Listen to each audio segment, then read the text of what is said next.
you have demonstrated a lot of courage as well, Loreto, because not many Chileans have had the opportunity to be invited to a global board such as the Barrick board. What did you think when you were invited? Did you have any particular concerns? And how have you come about establishing yourself in an international board?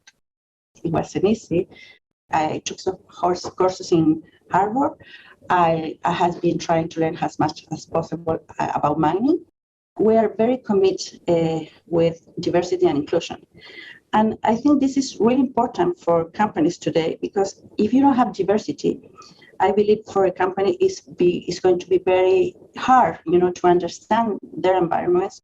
From that point of view, whenever we're discussing about doing business in Latin America, not just in Chile, I always express myself, and because Barrick understand that they need, others' opinion, other cultures, other, experience in order to move forward with the company and to creating value for stakeholders. What have you done as a female member of the board to try to promote the advancement of women in the corporation? Well, I'm a member of the ESG committee. We have, for example, publicly commit ourselves to have at least 30% of female talent.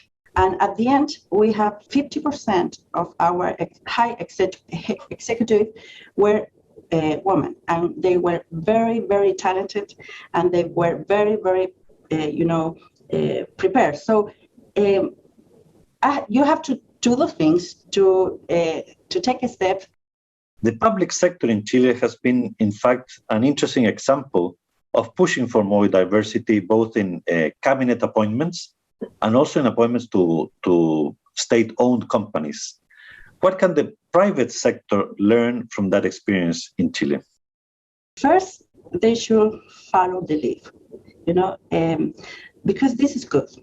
It has been proven to be good for the company, for the company's reputation. We have a large amount of talent in Chile. Women are prepared, are driven, and definitely they are ready to move forward.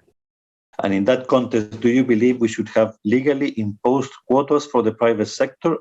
I think we should self-impose. In the state-owned company, it happened that way, and it worked out. I think it's always better for companies to lead the change, because it's the outcome is better, and it's better appreciated, by the people. I really think that companies can do it, and that they should do it. When you look at the numbers in Chile, 4 years ago, less than 10% of the board seats in publicly traded companies were held by females, and now that number is getting close to 20%. What is the reason behind that evolution, and what needs to be changed in the future in order to continue that trend? The example of the state-owned companies and, the example of the composition of the government has been really, really important in order to change this trend. But I should say that we should try to do better with, incorporation of the women to board and executive level. But I also think that we should work, in other kind of diversity. And what I mean is trying to incorporate people from the regions, especially if you operate, in other regions. You mentioned the word ESG a couple of times and what you have been doing with Barrick. Can you tell us more about what's going on? Because that's still a relatively new development for Chilean boards.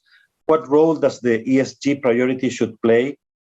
From my experience, definitely ESG is, it has to be integrated in the company strategy. It has to be, integrated to the company's DNA. And I believe that in Chile, we are very behind. If I compare, my experience in a global company to my experience in local companies, I think there is definitely a lot of room, to improve. And especially now, when the world is changing, when Chile is changing, you need, different opinions, you need to have different backgrounds, different, cultures. You have to understand. You have to understand, deeply understand the environment of your company. If you don't do that, I think probably, most likely, the company's goal will be frustrated. And I really would like that this is not just a check on the box, I believe that you have to really appreciate the value of diversity, the value of having a good, or better ESG performance.